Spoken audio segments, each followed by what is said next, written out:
피고인이 소방청장에게 단전 단수 협조 지시를 한 것인지를 살펴보겠습니다.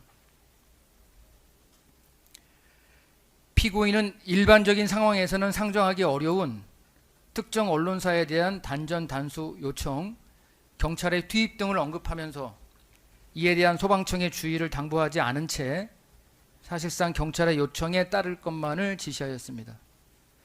또한 피고인은 앞서 본 바와 같이 윤석열로부터 이 사건 지시 문건을 통해 특정 언론사에 대한 단전 단수 협조 지시를 받았음이 인정되므로 피고인이 소방청장에게 전화를 건 목적은 이 사건 지시 문건의 내용을 이행하기 위해서였습니다.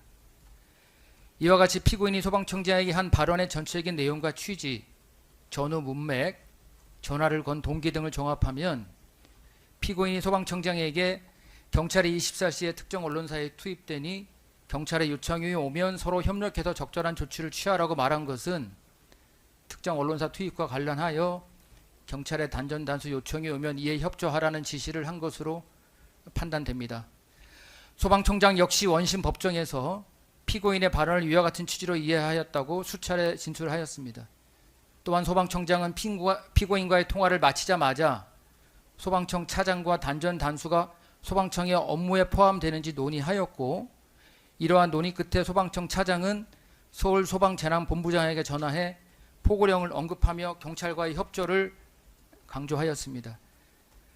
나아가 비상계엄 이후 소방청에서 작성한 문건을 보더라도 소방청장이 피고인이 한 발언의 의미를 불법적인 것으로 이해하였음을 뒷받침합니다.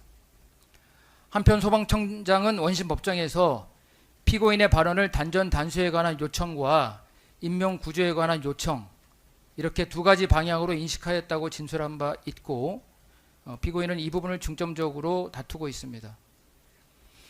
그러나 소방청장의 구체적인 진술과 당시 소방청장의 태도, 관련자들의 진술 등에 비추어 보면 소방청장이 피고인과 통화하면서 경찰이 특정 언론사에 투입되면 인명피해 등이 발생하여 경찰의 요청이 있을 수 있겠구나라는 라고 인식한 것은 소방공무원으로 수십 년 동안 근무한 경험 및 직무 등에 비추어 스스로 떠올린 것에 불과하다고 판단됩니다. 설사 그렇지 않다고 하더라도 단전 단수 과정에서 인명구조 요청사항이 발생할 수도 있으므로 이러한 소방청장의 두 가지 방향의 인식 내용이 양립 불가능하다고 보기도 어렵습니다. 결국 이 법원에서 다시 살펴보아도 원심이 판단한 바와 같이 피고인은 소방청장에게 특정 언론사 단전 단수에 대한 협조를 지시하였다고 판단되므로 이에 관한 피고인의 주장은 받아들이지 않습니다. 다음으로 피고인의 고의와 국헌문란의 목적에 대하여 보겠습니다. 피고인은 이 사건 비상계엄 선포가 그 요건을 구비하지 못하였다거나 국헌문란의 목적을 가졌다는 것을 곧바로 알 수 없었고, 미필적 인식만으로 국헌문란의 목적을 인정할 수 없다는 주장을 하고 있습니다. 이에 대한 법원의 판단은 다음과 같습니다. 먼저 내란 중요 임무 종사의 고의에 대해서는 비상계엄은 전시사변 등 국가 비상사태로 행정 및 사법 기능의 수행이 현저히 곤란한 경우에 병력으로서 군사상 필요에 응하거나 공공의 안녕 질서를 유지할 필요가 있을 때 선포할 수 있습니다. 그런데 윤석열이 주장한 여러 건의 탄핵 소추안 발의나 예산 삭감 등의 사유는 평상시에 헌법 질서로 대처할 수 없는 국가 비상사태가 발생한 것으로 평가할 수 없습니다. 따라서 이 사건 비상계엄은 실체적 요건을 갖추지 못하였습니다. 피고인은 당시 윤석열로부터 직접 비상계엄 선포 계획을 들었고, 다른 국무위원들과 비상계엄에 대해 우려하는 대화를 나누었으며, 또 헌법을 검색하며 비상계엄의 요건을 찾아보았습니다. 당시 조태열과 최상목이 윤석열에게 직접 비상계엄에 반대한다는 취지로 말하는 것도 지켜보았습니다. 피고인 스스로도 당시 윤석열에게 지금 상황에서 계엄은 국민들이 납득하지 못할 것이라고 말하였다고 주장하고 있기도 합니다. 따라서 피고인은 당시 상황이 비상계엄을 선포할 상황이 아니었고 비상계엄 선포에 위헌 위법적인 요소가 있음을 충분히 인식하고 있었다고 판단됩니다. 앞서 본 바와 같이 피고인은 윤석열로부터 이 사건 지시 문건을 받았음이 인정됩니다. 따라서 피고인은 이 사건 지시 문건을 교부받으면서 계엄군 등이 해당 기관에 투입될 것임을 인식하였다고 보아야 합니다.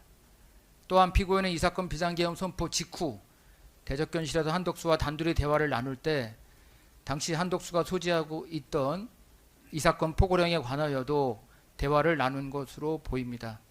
그런데 이 포고령은 대의민주주의와 지방자치제도, 정당제도를 부인하고 영장주의에 위배되며 헌법상 보장된 국민의 기본권을 침해하는 내용이었으므로 이러한 점에서도 피고인은 이 사건 비상계엄 선포 및 그 후속 행위에 위헌 위법적 요소가 있음을 인식하였다고 판단됩니다.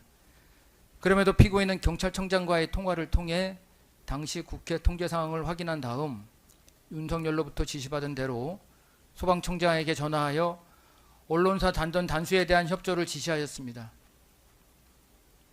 언론사에 경찰이 투입되고 그 과정에서 단전 단수 조치가 이루어진다면 헌법상 보장하고 있는 언론 출판의 자유가 저해됨은 자명합니다. 이와 같은 점들에 피고인의 경력 및 지위, 당시 평균적인 법감정을 가진 사회 일반인이라면 이 사건 비상계엄 선포 및 그 후속 행위에 위헌 위법적인 요소가 있음을 충분히 알 수 있었을 것인 점 등을 보태어 보면 내란에 대한 포괄적인 인식조차 없었다는 피고인의 주장은 도저히 받아들일 수 없습니다. 이처럼 피고인은 구체적인 폭동행위 이전부터 이 사건 지시 문건을 교부받는 등 내란 행위에 가담하였고 이 사건 비상계엄 선포 및 그 후속 행위의 위법성을 인식하였음에도 소방청장에게 단전 단수에 대한 협조를 지시하는 등 내란 중요 임무에 종사하였습니다. 따라서 피고인에게는 내란 중요 임무 종사의 고의가 인정됩니다. 국헌 문란의 목적에 대해서 보겠습니다. 국헌 문란의 목적은 확정적 인식임을 요하지 않고 미필적 인식이 있으면 족하다는 것이 대법원의 일관된 입장입니다. 그런데 피고인이 교부받은 이 사건 지시 문건에는 국회 선관위, 민주당 당사 등이 기재되어 있었으므로 피고인이 계엄군이 국회 선관위 등에 투입되면 헌법에 의하여 설치된 국회 선관위가 사실상 상당기간 기능을 제대로 할 수 없고 헌법이 보장하는 의회제도, 정당제도의 기능이 상당기간 소멸될 수 있음을 인식하였던 것으로 보입니다. 또한 피고인이 한덕수와의 대화를 통해 인식한 이 사건 포고령은 대의민주주의, 지방자치제도, 정당제도를 부인하고 기본권을 침해하는 내용이었습니다. 그리고 특정 언론사에 경찰이 투입되고 단전 단수 조치가 이루어진다면 언론 출판의 자유가 저해되는 것은 자명하므로 피고인으로서는 언론 출판의 자유라는 헌법의 기능 역시 상당 기간 소멸됨을 인식하였을 것으로 보입니다. 피고인은 이러한 인식에도 불구하고 이 사건 지시 문건을 교부받은 것에 그치지 않고 위 문건의 내용에 따라 언론사 단전 단수에 대한 협조를 지시하였습니다. 이러한 피고인의 행위에 비추어 보면 피고인에게는 헌법 제91조에서 정한 국헌 문란의 목적이 있었음을 충분히 인정할 수 있습니다. 결국 이 법원에서 다시 살펴보아도 원심이 판단한 바와 같이 피고인에게 내란 중요 임무 종사의 고의와 국헌 문란의 목적이 인정되므로 피고인의 주장은 받아들이지 않습니다. 마지막으로 불능미수 주장에 대해서 살펴보겠습니다. 피고인은 애초부터 경찰의 일선 소방서의 특정 언론사에 대한 단전 단수를 요청할 계획이 전혀 없었으므로 처음부터 구속 요건적 결과 발생이 불가능한 경우인 불능미수에 해당한다고 주장합니다. 그러나 불능미수란 실행의 수단이나 대상의 착오로 처음부터 결과 발생 또는 법익 침해의 가능성이 없는 경우를 말합니다. 이때 결과의 발생이 불가능하다는 것은 범죄 행위의 성질상 어떠한 경우에도 구속 요건의 실행이 불가능하다는 것을 의미합니다. 그러나 이 사건 지시 문건의 내용 및 그 실현 정도, 이 사건 비상계엄의 해제 경위, 또 계엄금 투입 순서에 관한 김영원의 진술 등에 비추어 보면 피고인의 지시 내용이 범죄 행위의 성질상 어떠한 경우에도 그 실현이 불가능하다고 보기 어렵습니다. 설령 경찰에서 소방청에 단전 단수를 요청할 계획이 없었다고 하더라도 피고인의 내란 중요 임무 종사는 소방청에게 단전 단수 협조를 지시함으로써 그 구속 요건이 모두 실현되었고 내란죄의 집합범으로서의 성격에 비추어 보더라도 피고인의 행위만 분리하여 불능미수로 평가하는 것은 타당하지 않습니다. 따라서 피고인의 이 부분 주장은 받아들이지 않습니다. 결국 피고인에 대한 내란 중요 임무 종사가 성립한다고 본 원심의 판단에는 사실 오일이나 법리 오해의 위법이 없습니다. 다음은 위증증, 유죄로 인정된 부분에 관한 피고인의 항소 이유와 이에 대한 판단입니다. 먼저 피고인이 윤석열로부터 이 사건 지시 문건을 전달받고 그 이행을 지시받은 사실, 소방총장에게 특정 언론사 단전 단수에 대한 협조를 지시한 사실 관련 위증 부분입니다. 피고인은 이러한 사실이 없다는 전제에서 윤석열로부터 이 사건 지시 문건을 교부받고 그 이행을 지시받은 사실이 없다. 소방청장에게 특정 언론사 단전 단수에 대한 협조 지시를 한 사실이 없다는 증언은 사실과 부합하므로 위증죄가 성립하지 않는다고 주장합니다. 그러나 앞서 말씀드린 바와 같이 피고인은 대통령 집무실에서 윤석열로부터 이 사건 지시 문건의 교부 및 그 이행을 지시받았고 소방청장에게 특정 언론사 단전 단수에 대한 협조를 지시하였다고 인정되므로 피고인의 위 증언은 허위 진술이라고 판단됩니다. 따라서 피고인의 주장은 받아들이지 않습니다.